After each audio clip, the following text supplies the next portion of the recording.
এই গ্রেভিটার এই যে আচারের যেই ঝোলটা আর ওখানে এত গাঢ় হয়েছে মানে কিতা কইতাম।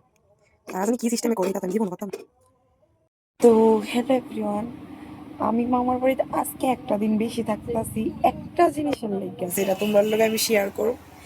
মানে আমার ফেভারিট একটা জিনিস, যেটা আমরা বাড়িতে মা পারে না, এটা মামি তারা খুব সুন্দর করে করে আর দেখতে এতটা লোভনীয় লাগে, এতটা সুন্দর। মামার বাড়ি থেকে আমি এই জিনিসটা নিয়ে যাবো বাড়ি, মানে অনেকটা সেরা একটা জিনিস পেয়ে যাবো। তো তোমরা দেখাইতেছে ওখানে, একটু ওয়েট করো। মামি এটা করছে আজকে আমার লেগে করে রেখেছে, কালকে বাড়ির যেতে নিয়ে যাবো। তো তোমার লোক শেয়ার করতেছি দাঁড়া।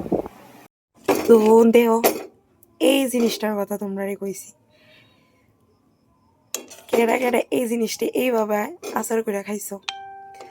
আমার মামার বাড়ি এই জিনিসটার লেগে আমার সেরা লাগে, এই দিন রাত জল পড়ে আচার, এত সুন্দর একটা জিনিস মানে কি তা কইতাম। আর এইভাবে তারা করে আস্তা জল পড়ার এমনভাবে কেমন জানি কাইটটা কাইটটা অনেকটা টেস্টি হয়ে আচারটা।